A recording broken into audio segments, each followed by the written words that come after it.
En esta oportunidad vamos a adentrarnos en una de las series más importantes estrenadas recientemente. ¿Qué hay detrás del Eternauta? ¿Por qué tanta fascinación en las personas? Uno de los cómics más importantes de la historia llevados a la pantalla de gran manera y fascinando a seguidores de antaño que lo esperaban desde hace mucho tiempo, y muchas personas que recién comienzan a adentrarse en su historia apocalíptica. Pero ¿qué llevó al autor a escribir esa historia tan magnífica? ¿Qué lo inspiró? ¿Qué lo llevó a soltar sus fantasías en papel? Y cómo esta historia que tan famosa se hizo también fue una de las causas de sus desgracias. La aceptación ha sido total, así que da pie para traer al presente las memorias que inspiraron esta obra. Lo que pocos sabían es que la vida de su creador, Héctor Germán Oesterheld, es inseparable de la historia política argentina. La palabra Eternauta no es un simple nombre, sino una construcción cargada de sentido. Al descomponerla, surge éter, lo eterno, aquello que trasciende el tiempo, y nauta, que significa navegante o viajero. Así, Eternauta puede interpretarse como viajero de la eternidad o el navegante del tiempo. Una figura que no solo transita por el espacio, sino también por distintas dimensiones temporales, marcadas por el dolor, la resistencia y la memoria colectiva. La ficción fue solo una parte de una existencia que terminó en las sombras de una de las dictaduras más oscuras de la historia. A fines de los años 50, Oesterheld ya era un hombre respetado por el mundo editorial. Había dado vida a la editorial Frontera y a la revista Hora Cero. En esas páginas, junto a Francisco Solano López, dio forma a El Eternauta, una historieta que trascendía su género.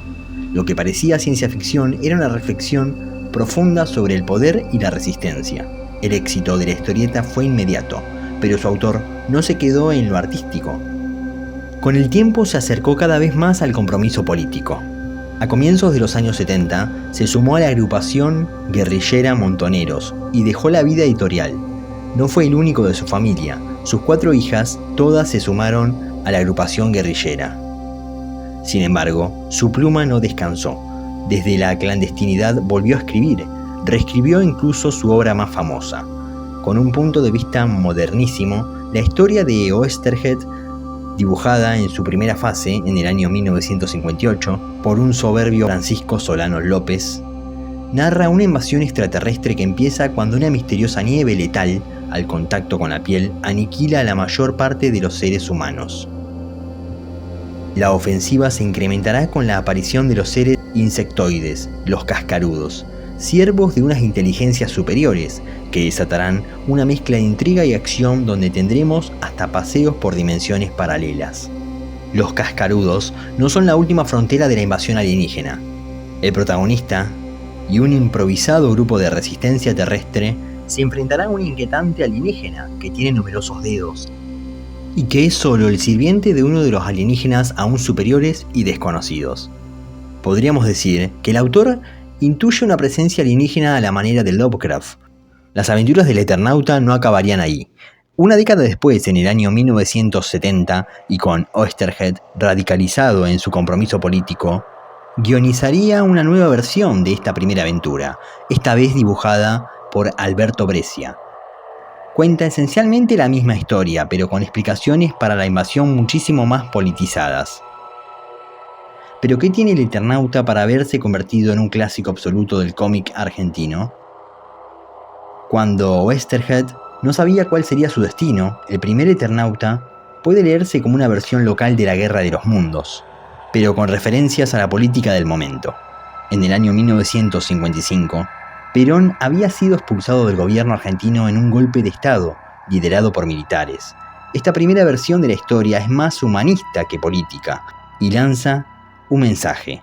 Hay buenos y malos en todos los bandos. Tiene todo el sentido que esta versión, más blanca e inofensiva, sea la que toma como referencia la serie de Netflix. Sin embargo, el auténtico contenido combativo del Eternauta vendría en la segunda versión. En ella, los alienígenas invasores han llegado a un pacto con potencias extranjeras. En la versión de 1970, el villano de la historia es el imperialismo. que unos años después propiciaría golpes de Estado en Chile y más tarde en Argentina. Los humanos de esta versión del Eternauta son los países de América Latina luchando por su independencia. El 27 de abril del año 1977, el autor fue secuestrado por las Fuerzas Armadas en la ciudad de La Plata. Ya habían sido secuestrados y asesinados sus 4 hijas. 2 de ellas estaban embarazadas. Se convirtió en uno de los miles de desaparecidos durante la dictadura autodenominada Proceso de Reorganización Nacional. También desaparecieron 3 de sus yernos. Suele asegurarse que su desaparición se debió al malestar que producía a los militares la crítica social presente en toda su obra. Su biografía de Che Guevara, el alto compromiso político en la última parte del Eternauta y su militancia en Montoneros, o una combinación de todos estos motivos, pero la causa real se desconoce, ya que la dictadura militar no celebraba juicios ni guardaba registros de tales operaciones. De su paso por los centros clandestinos de detención, han quedado testimonios. Uno de sus compañeros detenidos, que pudo salir en libertad, mencionó: "Su estado era terrible, permanecimos juntos mucho tiempo. Uno de los recuerdos más inolvidables que conservo de Héctor se refiere a la Nochebuena del año 77. Los guardianes nos dieron permiso para sacarnos las capuchas y para fumar un cigarrillo. Y nos permitieron hablar entre nosotros 5 minutos. Entonces Héctor dijo que por ser el más viejo de todos los presos, quería saludar uno por uno a todos los presos que estábamos allí. Nunca olvidaré aquel último apretón de mano". Héctor Oesterheld tenía 60 años cuando sucedieron estos hechos. Su estado físico era muy penoso. Como muchos otros, jamás aparecieron. Podrá gustar en más medida o en menos la obra de Oesterheld. Podemos estar de acuerdo a sus ideales o estar totalmente en desacuerdo. Sin dudas, el grupo guerrillero, el cual defendía y estaba asociado, había matado a muchas personas inocentes. Pero hay algo que no podemos dejar de lado: la obra de ciencia ficción más grande de la historia argentina, El Eternauta. Como obra de ciencia ficción, será eterna gracias a un hombre inspirado en su vida, como así lo hicieron muchos otros autores en la historia de la escritura.